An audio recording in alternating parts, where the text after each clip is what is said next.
Sumergida en las profundidades del mar, devastada por fenómenos naturales, inundada para ocultar sus conocimientos, avances, cultura y ubicación, esta ciudad continúa siendo perseguida y estudiada por arqueólogos y científicos de todo el mundo. Se trata de una mítica ciudad que, de existir, probablemente revolucionaría la historia de la humanidad y quizás, con suerte, hasta podría sernos de utilidad para descubrir nuevas tecnologías, métodos de construcción, arquitectura, medicinas, lenguaje y, ¿por qué no?, conectarnos espiritualmente.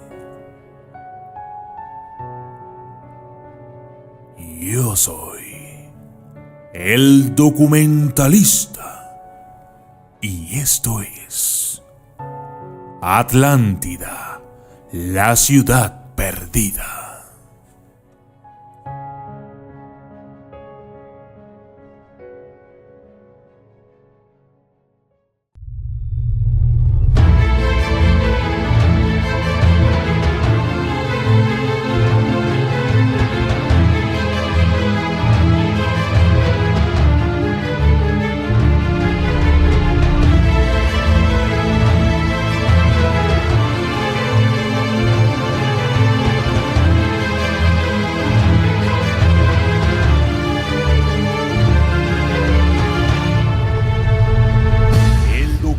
Lista.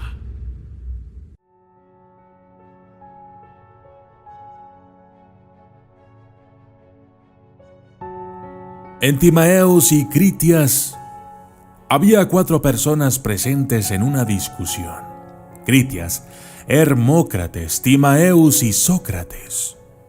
Aunque fue Platón quien escribió el libro, él mismo no fue mencionado como presente durante esta discusión. La discusión está entrelazada con las historias de los dioses, las sangrientas tradiciones religiosas y la interpretación social, y si eliminamos todo esto, nos quedamos con la siguiente información. Primero, Timaeus y Critias fue escrito por Platón en el año 360 a.C. Luego, la historia de la Atlántida era conocida por ellos a través de Solón. Solón fue un estadista, legislador y poeta griego. A menudo se le atribuye el haber sentado las bases de la democracia ateniense. 3. Solón escuchó la historia de los sacerdotes egipcios que visitó, quienes afirmaban que los atenienses habían olvidado su verdadera historia porque sus civilizaciones habían sido destruidas varias veces por calamidades naturales. 4. La caída de la Atlántida ocurrió durante una guerra que tuvo lugar 9000 años antes de la discusión en cuestión, que es aproximadamente 2500 años antes de nuestro tiempo, o sea, actualmente. Así es que la Atlántida debió de haber existido 11.500 años atrás. 5.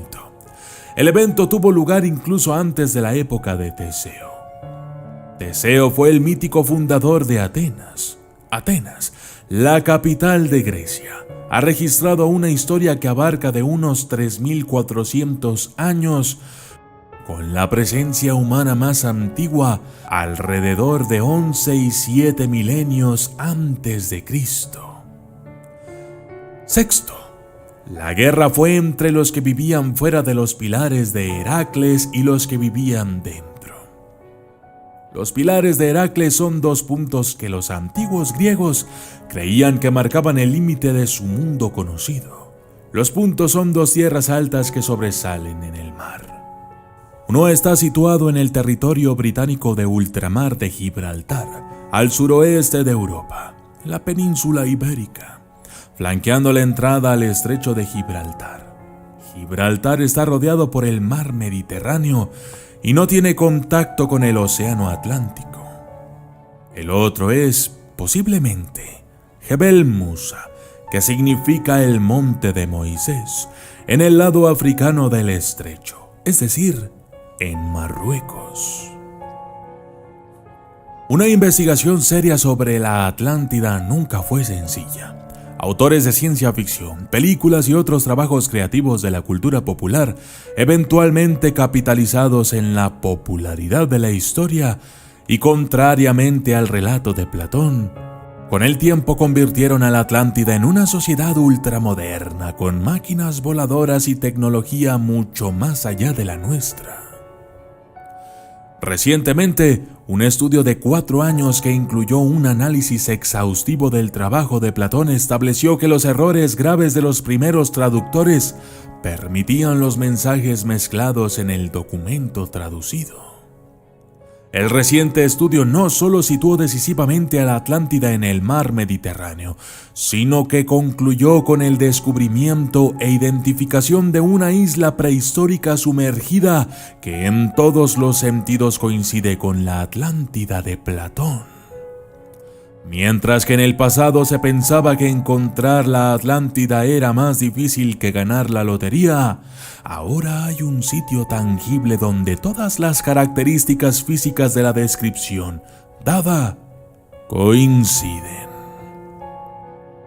La topografía, la cronología dada, la geología volcánica, la flora y fauna de la época, la destrucción de la isla por una gran inundación, la presencia de una civilización prehistórica desconocida en la zona y la evidencia de ADN apuntan a un verdadero descubrimiento.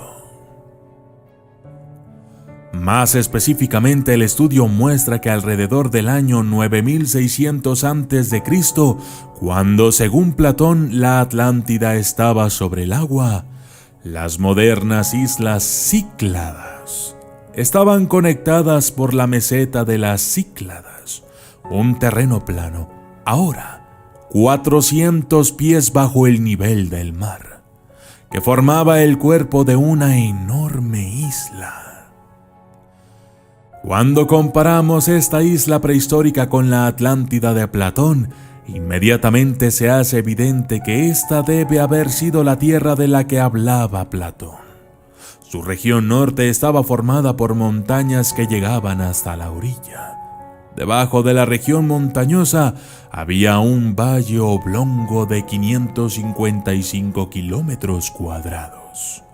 Debajo del valle había un valle más pequeño, 2/3 del tamaño del valle oblongo, que medía 370 kilómetros cuadrados. Esta era la isla principal, a 9 kilómetros de la isla primaria, y precisamente como Platón lo describió. Se encuentra la isla de Santorini, una isla circular con un núcleo inundado y una pequeña isla en su centro.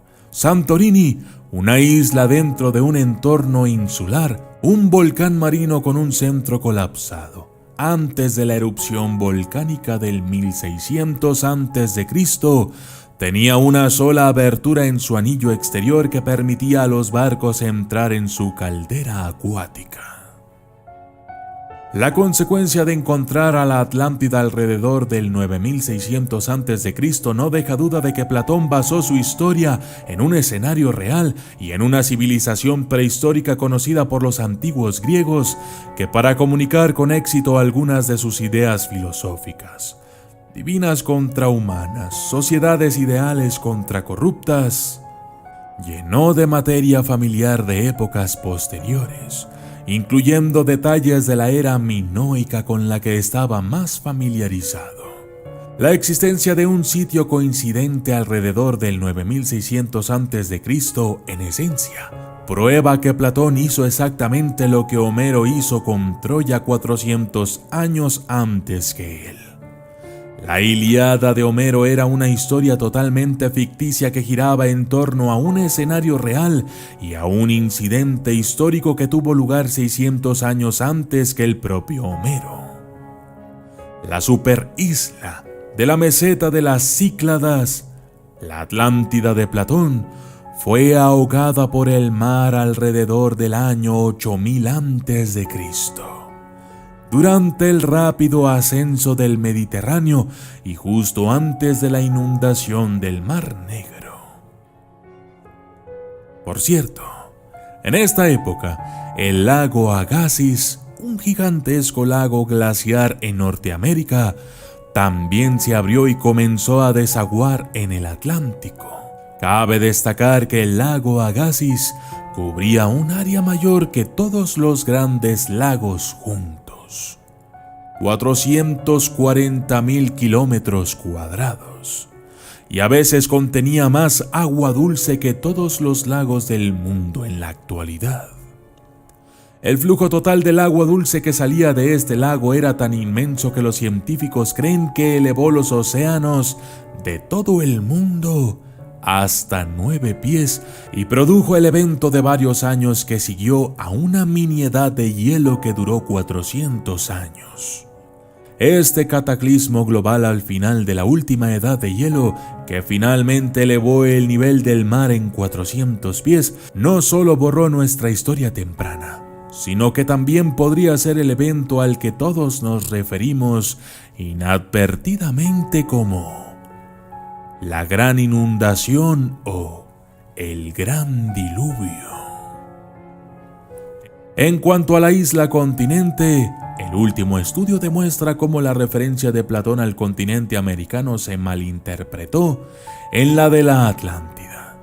La mención del continente al otro lado del Atlántico, uno que abarcaba ese verdadero océano, fue el intento poético de Platón de demostrar la increíble capacidad naval de la Atlántida y su capacidad para cruzar el océano a través del salto de islas. A través de Escocia, las Islas Orcadas, las Islas Feroe, Islandia y Groenlandia. Varias pistas y evidencia arqueológica confirman que los antiguos griegos eran conscientes del continente americano para que Platón lo incluyera en su historia. Las implicaciones de situar a la Atlántida en el Mediterráneo van más allá del propio descubrimiento. Este hallazgo no solo corrobora la afirmación de Platón sobre los cruces transatlánticos prehistóricos, sino que también puede ayudar a explicar cómo el haplogrupo Mediterráneo X llegó a Norteamérica hace 10.000 a 12.000 años. Mientras que la mayoría de los genetistas de hoy sostienen que el haplogrupo X caminó a América a través del estrecho de Bering, los mapas genéticos muestran que la región más lejana al este del Mediterráneo, con pequeños rastros del haplogrupo X, son la República de Altai, en el sur de Rusia.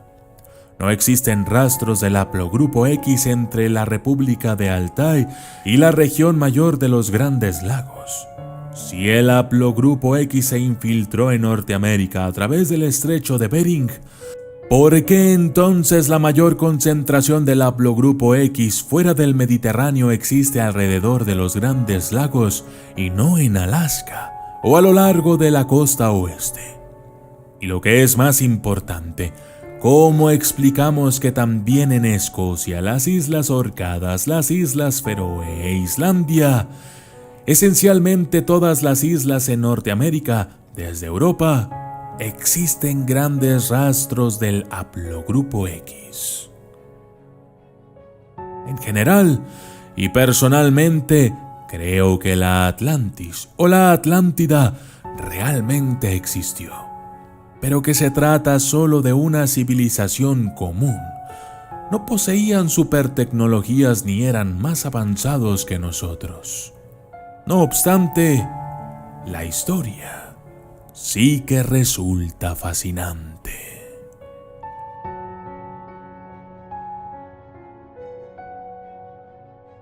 Yo soy el documentalista y esto fue Atlántida, la ciudad perdida.